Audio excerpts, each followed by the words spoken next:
Manca solo un parametro perché il Veneto si tinga di giallo, quello dell'occupazione delle terapie intensive, ma già negli ospedali si corre ai ripari. C'è una precisa disposizione del segretario generale della Sanità con cui si invitano i direttori generali a sospendere alcune prestazioni ordinarie, rallentando nuovamente il recupero delle liste d'attesa accumulate causa Covid.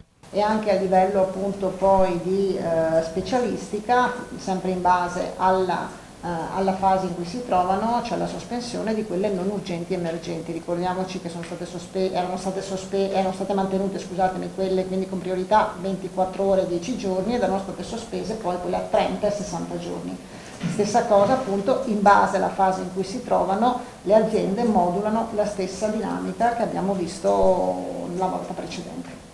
Un altro stop necessario, come la scelta delle aziende sanitarie di riservare i centri tamponi solo per la diagnostica. Chi necessita di un test per il Green Pass deve rivolgersi infatti in farmacia.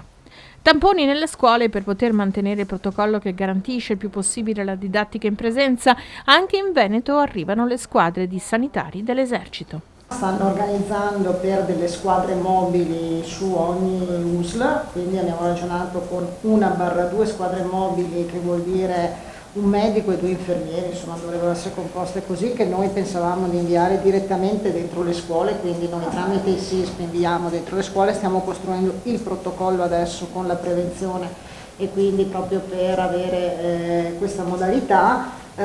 E poi ci hanno dato anche disponibilità a Padova per un'eventuale refertazione di tamponi molecolari, circa quelli più urgenti che rimanevano indietro, sempre per le scuole, quindi mirati circa un centinaio al giorno. Stiamo costruendo tutta appunto l'azione operativa per capire la settimana prossima, però non abbiamo ancora una data quando potrebbero entrare in funzione. La possibilità di mantenere, se riusciamo, i ragazzi in classe anche in presenza di 1 o 2 casi positivi attraverso queste squadre che, come diceva l'assessore, arriveranno, e quindi stiamo facendo un protocollo perché i referenti delle US siano direttamente per le scuole, si mettono in contatto direttamente e quindi vanno nelle classi e garantiamo il più possibile la presenza degli studenti in classe. La capacità del Veneto, che è la regione che tira di più sui molecolari perché abbiamo fatto un sacco di investimenti nelle microbiologie, non va oltre i 25-27 mila tamponi al giorno. Chiaro? No, ve lo dico perché questa attività di screening che noi facciamo, se riusciamo a farla perché usiamo l'antigenico.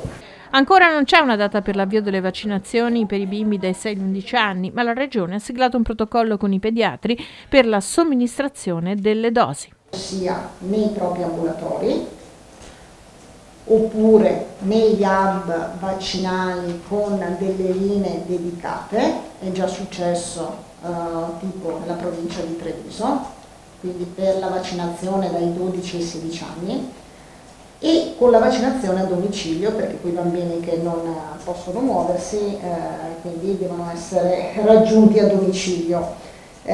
Abbiamo visto che il protocollo precedente aveva avuto un'adesione del 60% da parte dei pediatri di libera scelta, quindi 315, però alla fine quelli che avevano effettuato almeno una vaccinazione sono stati 169, il 32%. Quindi abbiamo invitato le aziende sanitarie a riunire il comitato aziendale e concordare con loro la migliore modalità.